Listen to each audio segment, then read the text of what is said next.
नमस्कार, स्वागत है आपका डॉक्टर साहिब में और मैं हूं आपके साथ सौम्या राठी। डॉक्टर साहिब में आज हमारे साथ मौजूद हैं डॉक्टर प्रतिभा प्रकाश, जो कि बिहार के सबसे जाने माने स्त्री रोग विशेषज्ञों में से एक हैं।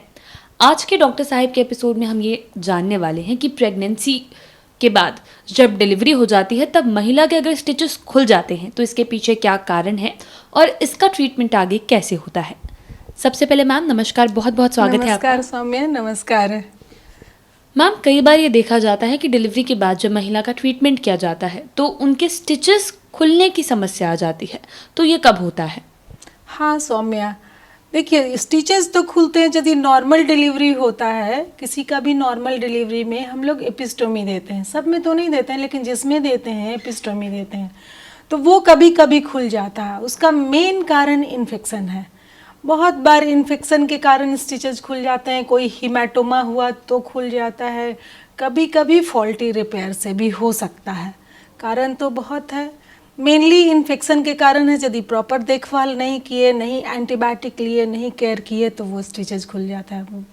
जी, अभी आपने कहा कि देखभाल हाँ, की लापरवाही से ये हो हाँ, सकता है, तो मैं चाहूंगी आप ये जो चीज़ें हैं हमारे दर्शकों को विस्तार से समझाएं कि स्टिचेस जब हुए हैं तो उनकी देखभाल कैसे करनी है नॉर्मल डिलीवरी के बाद। हाँ, नॉर्मल डिलीवरी के बाद एकदम हम लोगों को वुंड केयर एकदम स्पेशली उस पर केयर करना है।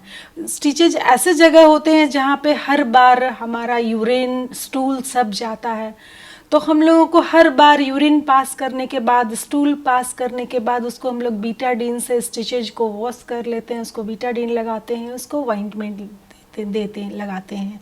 दूसरा कि जो उस समय डिलीवरी के बाद ब्लीडिंग होती है तो जो हम लोग का पैड लगा होता है वो ब्लड से भींगा रहता है, तो उसको भी हम लोग फ्रीक्वेंटली चेंज करते हैं। और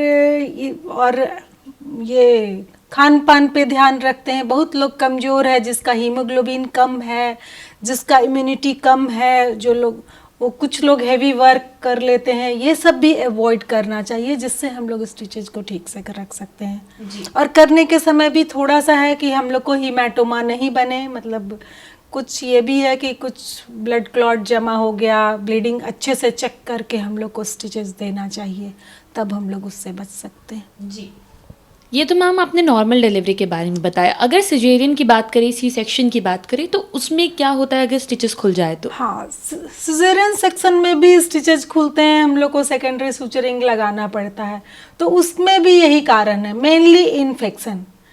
यदि इन्फेक्शन हो गया तो फिर उसमें पस बनेगा, सीरम बनेगा और स्टिचेस खुल जाएंगे। इन्फेक्शन होने के क्या क्या कारण हैं?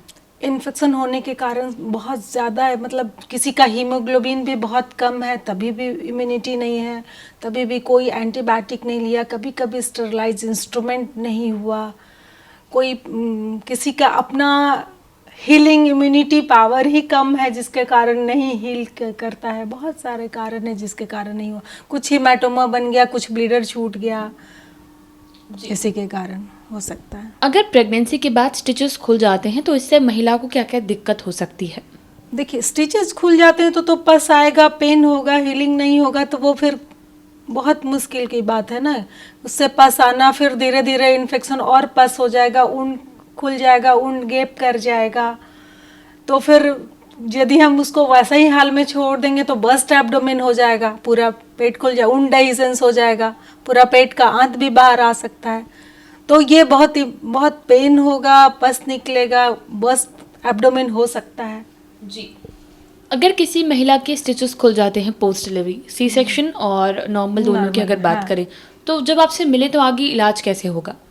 उसका इलाज करना तो बहुत इम्पॉर्टेंट है। इलाज के लिए हम लोग पहले पस को उसको ड्रेसिंग करते हैं, ड्रेसिंग करके फिर जब नॉर्मल ग्रेनुलेशन टिश्यू आने लगता है तब हम लोग उसमें सेकेंडरी सुचरिंग कर देते हैं।